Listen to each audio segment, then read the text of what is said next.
पूरा दिन एक्चुअली मैं आज सुबह जोधपुर चला गया था, 6 बजे जोधपुर चला गया था और वहाँ से पूरे दिन का सफ़र करके अभी यहाँ आया हूँ।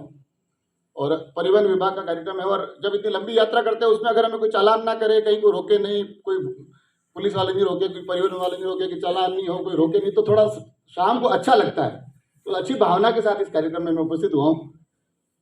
और एक कविता मैंने इसी विषय पर लिखी थी, वही कविता सुनाऊंगा। मगर क्योंकि जब पंड्या सर हमारे राजसमंद में हुआ करते थे तब इन्होंने सब कवियों को 2-3 बार कार्यक्रम में कर करके ऐसा भर दिया था कि आपको परिवहन विभाग ही लिखना है। कभी बेचारे कभी श्रृंगार लिखते हैं, कभी वीर रस लिखते हैं, कभी हास्य रस लिखते हैं, पर उनको एकदम बिल्कुल टॉर्चर की तरह कर दिया कि भैया तुमको तो सड़क सुरक्षा पे लिखना है, परिवहन विभाग के लिखना है। तो कवियों की क्या स्थिति होती है उस पर 5-7 लाइनें सुनूंगा, फिर एक कविता मैं सुनूंगा जो मैंने सड़क सुरक्षा के लिए लिखी है कि ये मत सोचिए ये। और हालांकि सबसे पहले मैं जो कविता का मेरा पैटर्न है, गजलों के बाद थोड़ा सा नीरस लगेगा आपको क्योंकि गजलों का बड़े अच्छा वातावरण है, तो डर रहा था मैं गजलों के बीच में मैं सुनाऊंगा कैसे।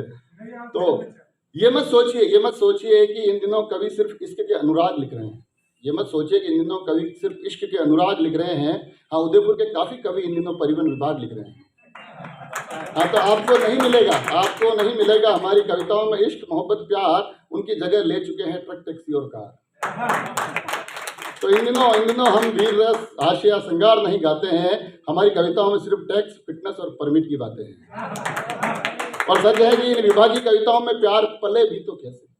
हाँ, सच है कि इन विभागीय कविताओं में प्यार पले भी तो कैसे पले, जहाँ पर टैग लाइनें हैं दुर्घटना संभावित क्षेत्र जरा धीरे चले। क्या बात है, बहुत बढ़िया, बहुत बढ़िया। तो इन यातायात, तो फिर भी हम इन यातायात नियमों की लिखने की कोशिश करते हैं, फिर भी हम इन यातायात नियमों के अनुसार लिखने की कोशिश करते हैं।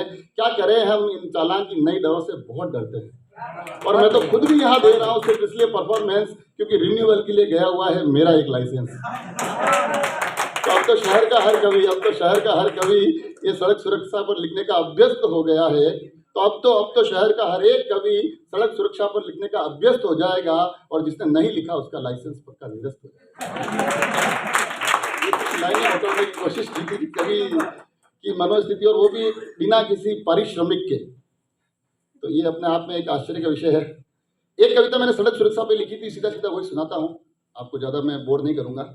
थोड़ा सा एक दृश्य, क्योंकि होता है ना कई बार एक्सीडेंट होता है, कोई घटना होती है, हमको लगता है एक व्यक्ति मर गया, मगर वो एक व्यक्ति की डेथ नहीं होती है, एक बड़ी एक प्रक्रिया होती है जिसमें काफ़ी लोग प्रभावित होते हैं। तो वहाँ से एक दृश्य के माध्यम से सड़क सुरक्षा तक आपको मैं लेने की कोशिश करूँगा कि बचपन से सुनता आया कि इंसान अकेला आता है, अकेला जाता है। बचपन से सुनता आया कि इंसान अकेला आता है, अकेला जाता है, पर न जाने क्यों मेरा मन इस कहावत को मान नहीं पाता है। क्योंकि कई बार देखे मैंने ऐसे कई सारे नज़ारे हैं जहाँ एक दम तोड़ता है मरते कई सारे, जहाँ दम एक तोड़ता है मगर मरते कई सारे हैं। हाँ, जैसे वो अपना बबलू जो उस दिन मेरे साथ बड़ा हुआ था, जैसे कि वो बबलू जो मेरे साथ बड़ा हुआ था, उस दिन एक्सीडेंट के बाद उस सड़क पर बेजान पड़ा हुआ था। और उसको कितना समझाते हैं कि इतनी स्पीड सही नहीं है, और वो कहता है कि रफ्तार जैसा मजा कहीं नहीं है।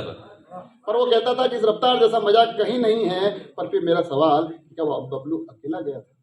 पर फिर से मेरा वही सवाल, क्या वो बबलू अकेला गया था? नहीं, वो अपने पीछे कई जिंदा लाशें छोड़ गया था।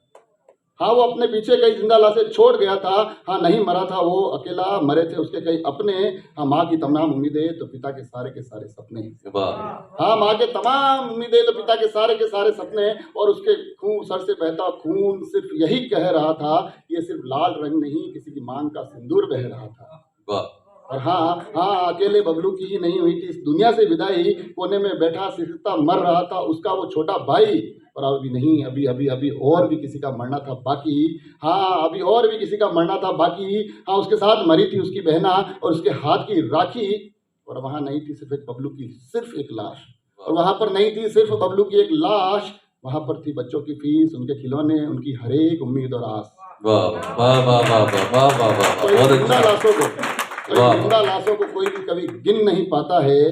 पर सच ये कि इंसान कभी अकेला नहीं जाता है। तो चाहे किसी चालान से, हम चालान का डर रहता है कि यार पुलिस वाला दिख गया, हेलमेट पहन ले, सीट बेल्ट लगा दे, मगर परिस्थिति कुछ उससे इतर होती है कि चाहे आप किसी चालान से डरो ना डरो, चाहे परिवहन की विभाग की किसी भी बात पर गौर करो ना करो, अरे चाहे मत सुनो क्या कहता है ये पुलिस, क्या कहता है प्रशासन, अरे चाहे मत सुनो मेरी कविता, ना सुनो किसी का भाषण, पर सड़क पर चलते समय खुद की जुड़ी जिंदगियों पर ध्यान जरूर देना। पर सड़क पर चलते वक्त खुद से जुड़ी जिंदगी पर ध्यान देना, हाँ उनके खातिर सड़क के कुछ कायदे मान लेना, हाँ मान लेना माता पिता की उस बूढ़ी आस के लिए, हाँ मान लेना बच्चों की मुस्कान और खिलौनों की विश्वास के लिए, हाँ बीवी के संदूर और राखी वाली कलाई के लिए, हाँ कायदे मान लेना अपने उस छोटे भाई के लिए, क्योंकि उनमें से हर एक तुमसे खुद को जुड़ा पाता है। किसी ने सच कहा है, इंसान अकेला नहीं जाता है, अकेला नहीं जाता। क्या बात है, बहुत बहुत बहुत शुक्रिया।